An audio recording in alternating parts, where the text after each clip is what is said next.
غلام نے دھوپ سے جوتے اٹھا کر چھاؤں میں رکھ دیے۔ بادشاہ کی نظر پڑی کہ غلام نے میری بنا اجازت کے جوتے دھوپ سے اٹھا کر چھاؤں میں کیوں رکھے۔ فوراً غلام پر غصہ ہوا، کیوں جوتے وہاں سے اٹھائے ہیں؟ غلام نے عرض کیا، بادشاہ سلامت دھوپ میں پڑے خراب ہو رہے تھے، میں نے اٹھا کر چھاؤں میں رکھ دیے کہ خراب نہ ہوں۔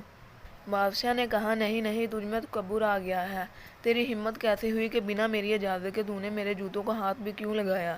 فوراً غلام کو مارنا شروع کر دیا، کوڑے مار مار کے غلام کے جسم پر کوڑوں کے نشان بنا دیے۔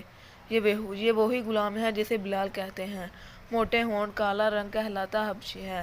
یہ وہی غلام ہے کہ جب اللہ کے نبی صلی اللہ علیہ وآلہ وسلم عرش سے واپس آئے تو آپ نے آ کر پوچھا، بلال ایسا کیا کرتے ہو کہ جنت میں تمہارے قدموں کی آواز سن رہا تھا میں؟ جس غلام کو آقا کے جوتے کو ہاتھ لگانے کا حق نہیں تھا، اس کو دو جہاں کا آقا صلی اللہ علیہ وآلہ وسلم کہہ رہے ہیں کہ بلال کیا کرتے ہو جو جنت میں تمہارے قدموں کی آواز سن کر آیا ہوں۔ یہ ہے وہ عشق کی وہ منزل، آقا کریم صلی اللہ علیہ وآلہ وسلم سے جڑنے کی نسبت۔ حضور صلی اللہ علیہ وآلہ وسلم جب معراج پر گئے تو حوروں کی سردار کہتی ہیں، یا رسول اللہ صلی اللہ علیہ وآلہ وسلم، آپ نے سب کو کچھ نہ کچھ عطا کیا ہے، نوازتے ہیں سب کو، کچھ بھی مجھے عطا کر دیں۔ آپ صلی اللہ علیہ وآلہ وسلم نے فرمایا، جا تجھے بلال دیا۔ وہ حیران ہوئی کہ میں جنت کی حوروں کی سردار کہنے لگی، میں جنت کی حوروں کی سردار، اور بلال کو جیسا کالے رنگ کا حبشی ہے۔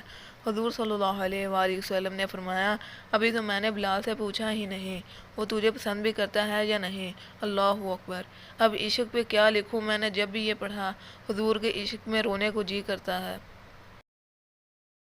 جب حضور سرور کونین نے دنیا سے پردہ فرمایا تو حضرت بلال رضی اللہ تعالیٰ عنہ نے بہت لمبے عرصے کے لیے اذان نہ دی۔